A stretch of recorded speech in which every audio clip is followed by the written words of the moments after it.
Hi மக்களே, எல்லோரும் எப்படி இருக்கீங்க? I hope every once fine. வாங்க இன்றைக்கி வீட்டில் ரெஸ்டாரண்ட் ஸ்டைலில் பன்னீர் அண்ட் பட்டாணி பட்டர் மசாலா எப்படி பண்ணுறதுன்னு பார்க்கலாம். ஒன்ஸ் நீங்களே வீட்டில் இதை ட்ரை பண்ணி பாருங்கள். அப்புறம் ரெஸ்டாரண்ட் பக்கமே போகாமல் வீட்டிலே சமைக்க சொல்லி கேட்பீங்க. உண்மையாகவே ரொம்ப டேஸ்ட்டாக இருக்கும். ரெஸ்டாரண்ட்டில் சாப்பிட்ற மாதிரியே ஃபீல் ஆகும். வாங்க எப்படி பண்ணுறதுன்னு பார்க்கலாம்.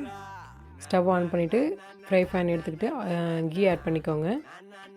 கீ சூடானதுக்கப்புறம் பன்னீர் ஆட் பண்ணிக்கோங்க. எல்லா பன்னீரை ஆட் பண்ணிவிட்டு நல்லா ரோஸ்ட் பண்ணி எடுத்துக்கோங்க.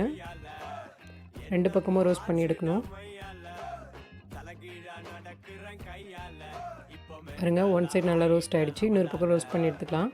இதே போல் கோல்டன் ப்ரௌன் கலரில் நல்லா ரோஸ்ட் ஆகணும்.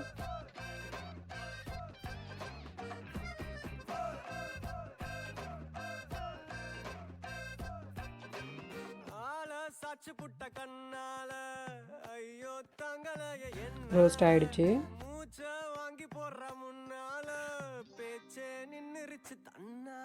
ரோஸ்ட் ஆனதுக்கப்புறம் ஒன் சைடு எடுத்து வச்சிடலாம். நெக்ஸ்ட்டு ஒரு கடாய் எடுத்து ஹீட் ஆனதுக்கப்புறம் பட்டர் ஆட் பண்ணிக்கலாம். லைட்டாக உங்களுக்கு வேணால் ஆயில் கூட ஆட் பண்ணிக்கோங்க. லைட்டாக பட்டர் நல்லா மெல்ட் ஆகி வந்ததுக்கப்புறம் ஆனியன் ஆட் பண்ணிக்கலாம். ஆனியன் ஆட் பண்ணிவிட்டு அதோட பட்டை கிராம் ஆட் பண்ணிக்கோங்க.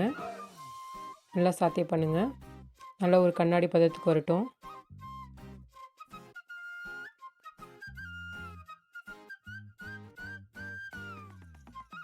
கறி லீஃப் கொஞ்சம் ஆட் பண்ணிக்கலாம். பாருங்கள், நல்லா வதங்கி வந்துருச்சு. நெக்ஸ்ட்டு இஞ்சி பூண்டு கொஞ்சம் ஆட் பண்ணி நல்லா சாத்தே பண்ணுங்கள். ஆனியன் கோல்டன் ப்ரௌன் கலர் வர வரையும் நல்லா சாத்தே பண்ணுங்கள். நெக்ஸ்ட்டு டொமேட்டோ பியூரி ஆட் பண்ணிக்கலாம். இதை நான் ஹாட் வாட்டரில் பாயில் பண்ணி எடுத்துருக்கேன். அப்போ தான் அந்த புளிப்பு டேஸ்ட்டு அதிகமாக வராமல் இருக்கும். நெக்ஸ்ட்டு மசாலா, மிளகாய்த்தூள், மல்லித்தூள், மஞ்சத்தூள், கொஞ்சம் ஜீரகத்தூள்.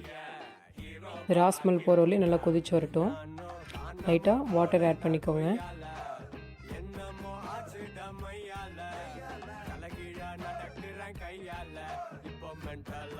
கொஞ்ச நேரம் மூடி வைங்க, கொதிச்சு வரட்டும். அடுத்து குக்கரை நான் பட்டாணி ஆல்ரெடி வேக வச்சு எடுத்து வச்சுருந்தேன், அதையும் ஆட் பண்ணிக்கலாம். நல்லா மசாலாவோடு மிக்ஸ் பண்ணுங்கள். நெக்ஸ்ட்டு பன்னீர் ஆட் பண்ணிக்கலாம். ஆட் பண்ணிவிட்டு அதையும் நல்லா மிக்ஸ் பண்ணி விடுங்க.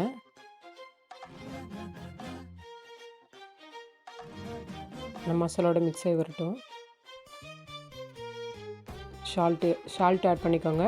பட்டரில் ஆல்ரெடி சால்ட் இருக்கும், அதனால் டேஸ்ட்டுக்கு ஏற்ற மாதிரி ஆட் பண்ணிக்கோங்க. நம்ம வீட்டில் ஃப்ரெஷ் க்ரீம் இல்லைன்னா கொஞ்சம் கேஷ்யூ நட் ஊற வச்சு அதோட கர்ட் மிக்ஸ் பண்ணி அரைச்சி எடுத்துக்கோங்க. அது க்ரீம் ஸ்ட்ரக்சருக்கு நல்லாவே வரும்.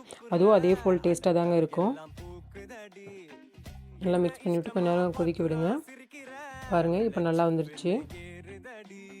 நெக்ஸ்ட்டு ஃபைனலி கஸ்தூரி மேத்தி கொஞ்சம் தூவி விட்டுட்டு பட்டர் கொஞ்சம் ஆட் பண்ணிக்கோங்க. கறி ரெடி ஆகிடுச்சு. Finally it's done. நெக்ஸ்ட்டு சாப்பிட வேண்டியது தான். இந்த வீட்டில் இப்படி ட்ரை பண்ணி பார்த்து சாப்பிட்டு பாருங்கள். Wow, looking so good. நீங்களும் சாப்பிடி பார்த்துட்டு எப்படி இருக்குன்னு சொல்லுங்கள். தேங்க்யூ ஃபார் வாட்சிங்.